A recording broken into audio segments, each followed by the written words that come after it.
Hello दोस्तों, कैसे हो आप लोग। आशा करता हूँ आप लोग स्वस्थ हो, मस्त हो। स्वागत है आपका हमारी इस नई वीडियो में। आज की वीडियो में हम सोने की कीमत पर चर्चा करेंगे, गोल्ड के प्राइस पर। यह दिन प्रतिदिन बढ़ता ही जा रहा है। इसके पीछे क्या कारण है कि सोना इतना महंगा होता जा रहा है।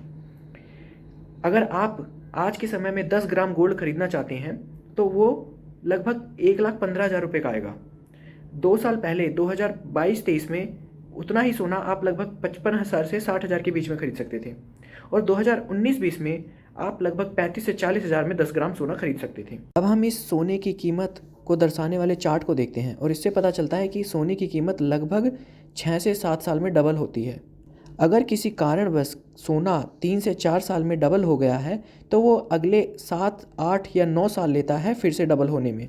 तो औसतन 6 से 7 साल में हम कह सकते हैं कि सोने का दाम डबल होता है। अगर हम सोने को निवेश के तौर पर देखें तो यह बैंक के द्वारा प्रदान किया गया एफडी पे ब्याज दर से थोड़ा सा ज़्यादा है।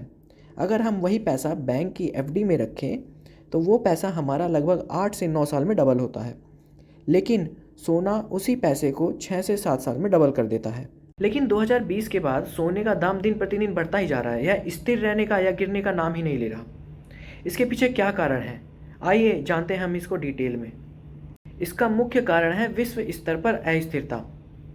आए दिन हम सुनते हैं रसिया यूक्रेन का युद्ध, इजराइल गाजा का युद्ध, यूएस के टैरिफ्स, ट्रंप ने ये टैरिफ लगाए, ट्रंप ने ये टैरिफ लगाए। जैसा कि हम जानते हैं रसिया और यूक्रेन का युद्ध 2022 में शुरू हुआ था। उस समय रसिया का कुछ पैसा अमेरिका के बैंक में जमा था, जिसको अमेरिका ने लौटाने से मना कर दिया, क्योंकि अमेरिका उस समय यूक्रेन का साथ दे रहा था। इस घटना ने सभी देश में हलचल पैदा कर दी, क्योंकि अगर कोई देश किसी अन्य देश के बैंक में अपना पैसा निवेश के तौर पर रखता है तो जब उस देश को उसके पैसे की ज़रूरत है तो अन्य देश का बैंक उसे लौटाने से मना कर सकता है। अब ये एक विश्वसनीय निवेश नहीं रहा। इस कारण की वजह से प्रत्येक देश के सेंट्रल बैंक, जैसे भारत का सेंट्रल बैंक आरबीआई है, इन्होंने सोने को, गोल्ड को अपना निवेश के तौर पर देखा।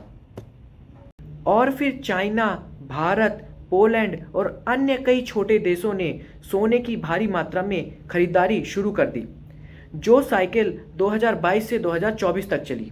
आपने ब्रिक्स करेंसी के बारे में भी सुना होगा, जिसका चाइना, भारत, रसिया और अन्य कई छोटी देशों ने मिलकर निर्माण किया और यह निर्धारित किया कि आने वाले भविष्य में आयात निर्यात के तौर पर इस करेंसी का इस्तेमाल किया जाएगा, जो कि अभी आयात निर्यात यूएस के, अमेरिका के करेंसी पर निर्भर करता था। और यह किस्सा अभी नहीं रुका है, जिसके कारण प्रत्येक देश का सेंट्रल बैंक फिर से सोने की भारी मात्रा में खरीदारी करने लगा है और सोने की कीमत दिन प्रतिदिन बढ़ती जा रही है। हाँ, ये कीमत एक रीजनेबल कीमत नहीं है। ये कीमत कुछ समय बाद गिरेगी ज़रूर। जैसे ही विश्व स्तर पर स्थिरता कायम होगी तो यह कीमत कुछ हद तक गिरेगी। सोने की कीमत ज़्यादा नहीं गिरती, लेकिन कई सालों तक इस कीमत पर, इस प्राइस पर गोल्ड बिकता रहेगा। अब हम इस चार्ट को फिर से देखते हैं। 2012 में 10 ग्राम सोने की कीमत लगभग 30,000 रुपये थी और यह कीमत 2018 तक 30,000 रुपये ही थी। और 2006 में 10 ग्राम सोना लगभग 8,500 रुपये का था, जो कि 2012 में लगभग 30,000 रुपये का हो गया। यानी कीमत लगभग 3 गुना से ज़्यादा बढ़ चुकी थी। अगर आप इसका और विश्लेषण करना चाहते हैं तो इस वीडियो को पॉज करें और इसका स्क्रीनशॉट लें। इसी के साथ इस वीडियो को हम समाप्त करते हैं। आपको यह वीडियो कैसी लगी कमेंट सेक्शन में ज़रूर बताएं। फाइनेंस और इकोनॉमिक्स रिलेटेड जानकारी के लिए KNT इन्वेस्टमेंट के चैनल को सब्सक्राइब करें। जय हिंद दोस्तों, मिलते हैं अगली वीडियो में।